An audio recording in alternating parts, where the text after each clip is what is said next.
প্রস্তুত ছিলেন তাদেরকে অসংখ্য ধন্যবাদ জানাচ্ছি যারা আপনারা আজকে উপস্থিত হয়েছেন।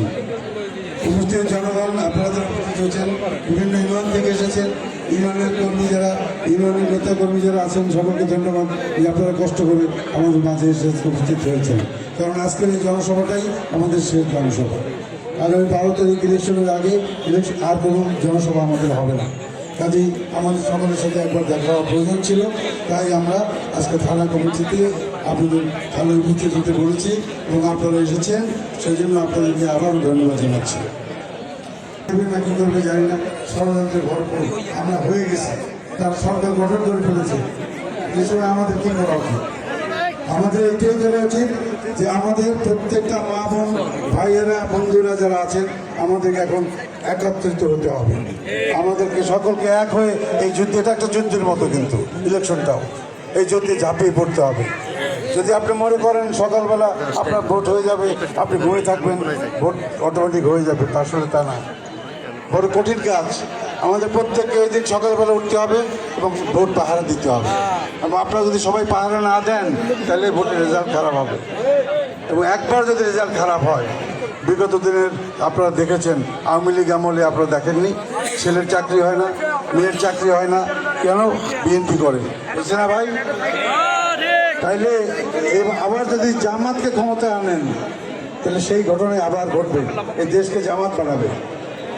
আমাদের ছোট ভাই দুলাল বললো কি যে তাদের তো লজ্জা নাই, করেছে কত মানুষকে জবাই দিয়েছে চাকু দিয়ে, তারা সে জবাই দেওয়া দল যারা এই দেশের মা বোনদের ইজ্জত দিয়ে খেলেছে, এখনো খেলতে চাচ্ছে।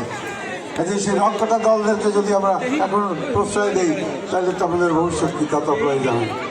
কাজেই আমি বেশি কথা বলতে চাই, এটাই ইম্পর্টেন্ট কথা, যেটা আমাদের 12 তারিখে ভোটের দিন আপনার ভাইরা যারা এখানে আছেন, আপারা বোনেরা দাদারা দিদিরা, আমাদের ভোট পাহারা দিতে হবে।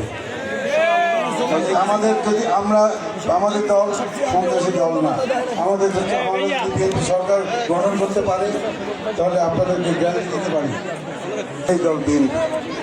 বিগত দিনে আপনারা দেখেছেন শহীদ জিয়ার সময় দেশ কীভাবে চলেছে দেখেছেন, আমাদের ম্যাডামের সময় কীভাবে দেশ চলেছে আপনারা দেখেছেন। তারই সন্তান জনাব তারেক রহমান সাহেব। কাজে আপনারা আশা করতে পারেন যে তাদের দুই বাবা এবং মায়ের চেয়েও ভালো রাষ্ট্র চালাবেন, আমি বিশ্বাস করি। তার ভিতরে রক্তে রক্তে আছে উন্নয়ন এবং জনগণের জন্য ভালোবাসা। কাজে উনি আধুনিকভাবে আধুনিকের উপকার হবেন এবং উনি এই দেশকে সুন্দরভাবে সাজাবেন, এটা আমাদের বিশ্বাস। আপনাদের সাথে সহযোগিতা দরকার। কাজেই প্রত্যেকের ঘরে ঘরে শান্তি পৌঁছে দেওয়ার দায়িত্ব আমাদের সরকার নেবে ইনশাআল্লাহ।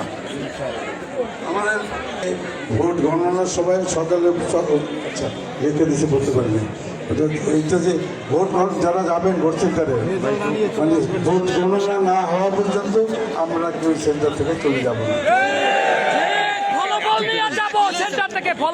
আর আরেকটা কথা বলতে চাই, যেটা আমি কখনো মাওয়ার থেকে যে আমরা যে ভালো রাস্তা বাঙ্গার থেকে আমি আপনাদের কাছে কথা বলি, যদি বুঝার ব্যাপার না। মাওয়ার থেকে বরিশাল আসতে এখন 2 ঘন্টা সময় লাগে। আমাদের যে রাস্তা সয়েল কন্ডিশন, মাটির যে অবস্থা, এটা বাড়িয়ে বাড়িয়ে আমাদের তালি দিতে দিতে যে টাকা যায়, একটা রাস্তা বৃষ্টিতে ভাঙে আবার ওটা চালিয়ে দেয়, তাই না? এই যে টাকা খরচ হয় তাতে এই দেশের একটা সরকার 150 বছরের বাজেট দিতে পারে, এত টাকা খরচ করে। ধরেন এখানে চুলের অনেক ফাঁক আছে, একটু বালি ফেলায়, একটু মাটি ফেলায়, দিয়ে ওটা লেপ দিয়ে দেয়, তাই না?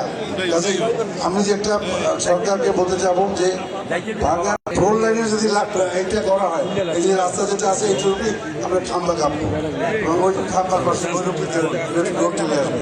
লোকাল রোড থেকে গেল, লোকাল রোডে যত গরুর গাড়ি বা আশা করি রিক্সা যারা আছে তারা কাছে চলতে পারবে, কিন্তু উপর থেকে হাইওয়ে যাবে বরিশাল পর্যন্ত, সাথে সাথে রেল লাইন।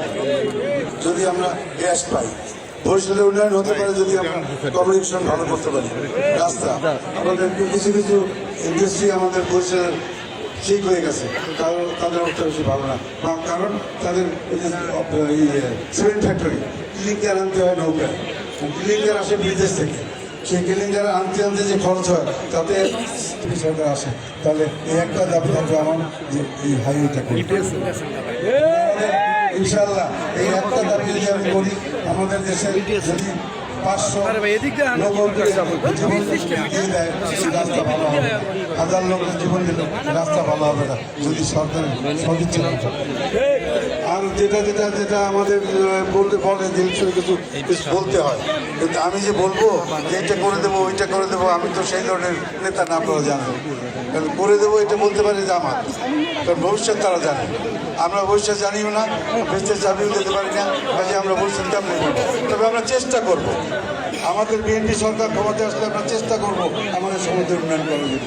এই রাস্তার যে আপনারা দেখছেন সরকার পর্যন্ত রাস্তা, এরকম রাস্তা, তাহলে এই মানুষ যে অ্যাক্সিডেন্ট করে যত কিছু করে, এগুলো সমাজের উন্নয়ন করতে হলে একজন নেতাকে অনেস্ট হতে হয়। একটা নেতাকে সে যদি চুরি করে তাহলে উন্নয়ন হবে না। বিগত দিন চলে গেছে, অনেক মানুষ চলে গেছে, আহত হয়ে গেছেন, আমাদের সব হয়ে গেছে। আপনারা আসছেন, সকলকে আসার জন্য ধন্যবাদ দিচ্ছি, এবং ভাইয়েরা বোনেরা যারা আসছেন কষ্ট করে, আপনাদের সকলকে আন্তরিকভাবে ধন্যবাদ দিচ্ছি। এবং সে আমি বলছি একটা কথাই, যে আমাদের নেতা জনাব তারেক রহমান যেন দোয়া করবেন, শহীদ জিয়া রহমান সাহেবের জন্য দোয়া করবেন, আমাদের মাতা বেগম খালেদার জন্য দোয়া করবেন, আল্লাহ তালা যেন ওনাকে বেঁচে নসিব করেন, এবং আমাদের জন্য দোয়া করবেন ভারত থেকে যেন আমরা বিজয় মিছিল নিয়ে আপনাদের সাথে আবার দেখা করতে পারি। এই জন্য আমার সেই জন্য আসসালামু আলাইকুম।